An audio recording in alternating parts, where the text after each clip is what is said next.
Assalamualaikum warahmatullahi wabarakatuh. Alhamdulillah, wassalatu wassalamu ala rasulillah wa ala alihi wa sahbihi wa mawalah. Amma ba'd.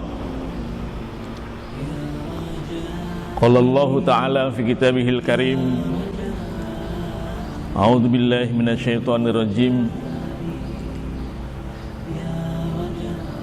Inna fi khalqis samawati wal ardi wa ikhtilafil laili wan nahar la ayatin li ulil albab alladzina yadhkuruna Allaha qiyaman wa qu'udan wa 'ala junubihim wa yatafakkaruna fi khalqis samawati wal ard.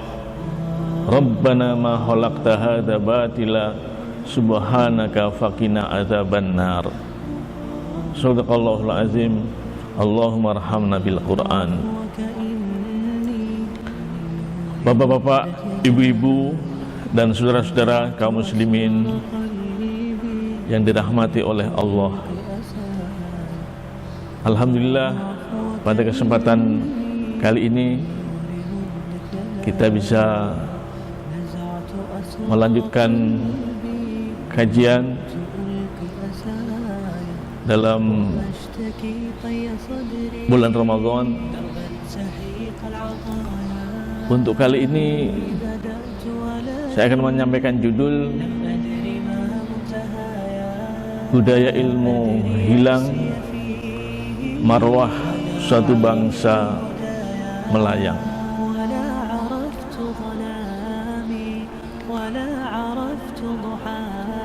Ada sebuah buku yang ditulis oleh Profesor Wan Daud, seorang intelektual muslim dari Malaysia. Judulnya Budaya Ilmu. Beliau menjelaskan bahwa syarat kejayaan suatu bangsa itu bergantung kepada ada atau tidaknya budaya ilmu. Antara lain diuraikan dalam buku itu, ketika Jepang dibom oleh sekutu, maka upaya pembangkitannya kembali dimulai dari pertanyaan berapa guru-guru yang masih tersisa. Kemudian diikuti oleh pemerintah Jepang pada waktu itu pengiriman para pelajar untuk studi ke luar negeri. Jadi sekali lagi kita bisa memahami betapa pentingnya budaya ilmu ini, terlebih dalam perkembangan-perkembangan yang terjadi di negara kita. Ada kecenderungan untuk tidak menghidup-hidupkan lagi budaya ilmu.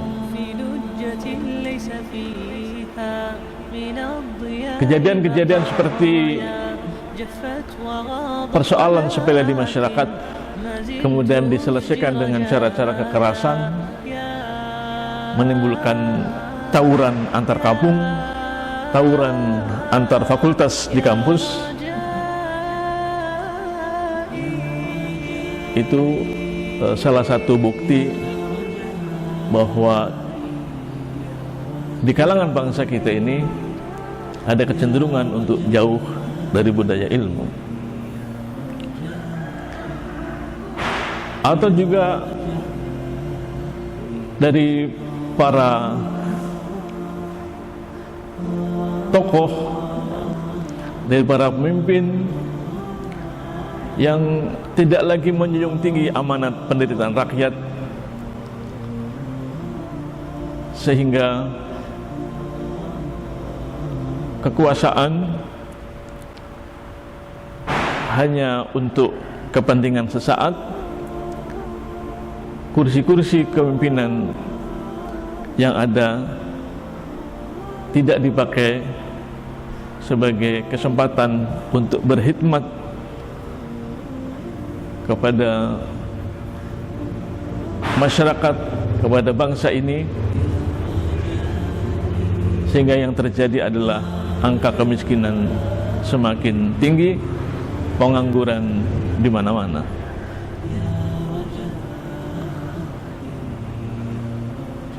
Atau yang lebih tragis lagi adalah pengingkaran kepada nilai-nilai kebenaran, kejujuran, dan keadilan. Bapak, ibu-ibu, dan saudara sekalian,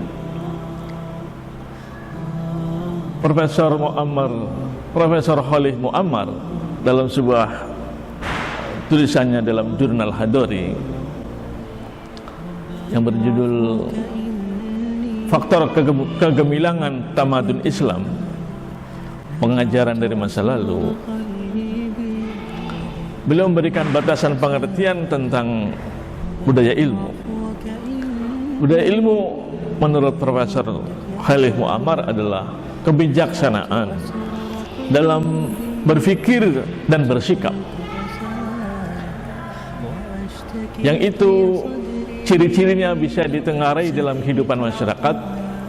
Antara lain adalah peran yang sangat intens dari kalangan para intelektual dalam upayanya untuk mencerdaskan kehidupan rakyat.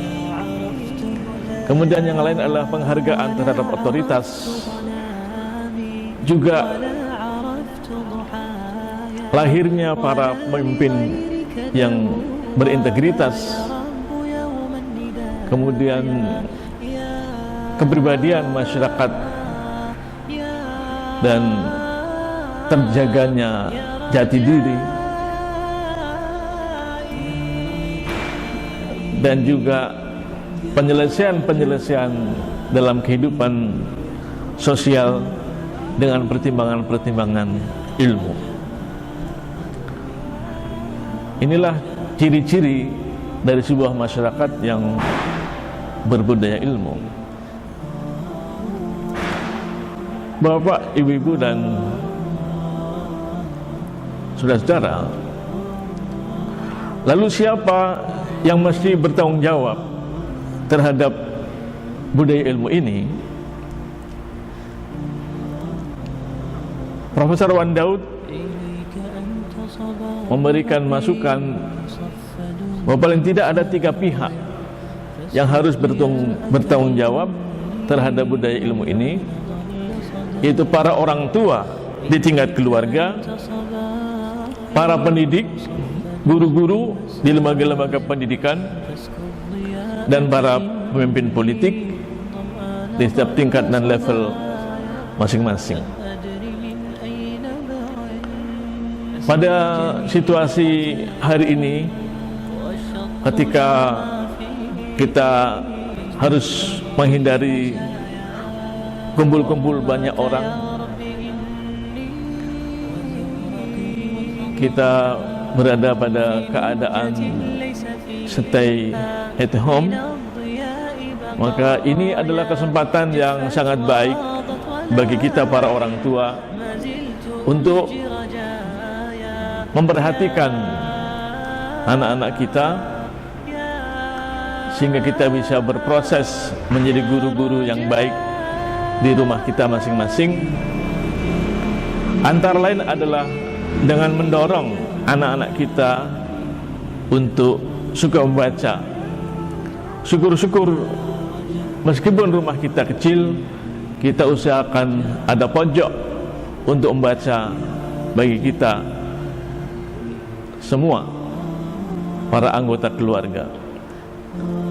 Bukan bahan bacaannya, tetapi justru yang penting adalah sikap terhadap ilmu, sikap terhadap buku, dan pembacaan yang reflektif. Sehingga dari pengkondisian sejak di tingkat keluarga,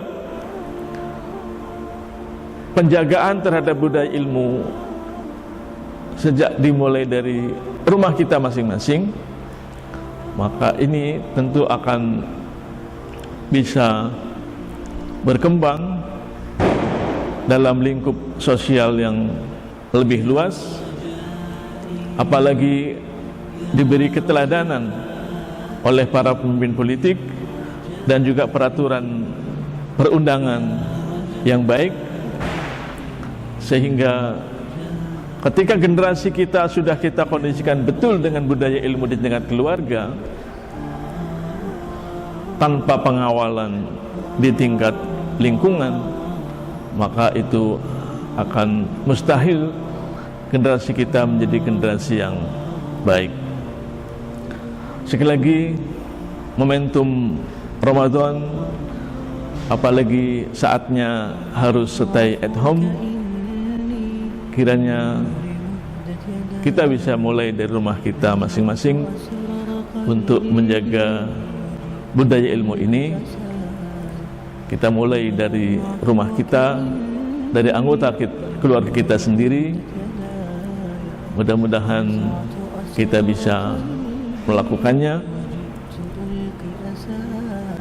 sehingga kekhawatiran budaya ilmu hilang, marwah bangsa kita melayang, tidak akan terwujud. Segala kekurangan mohon maaf. Billahi taufik wal hidayah. Assalamualaikum warahmatullahi wabarakatuh. لغيرك دوا يا رب يوم الندايا يا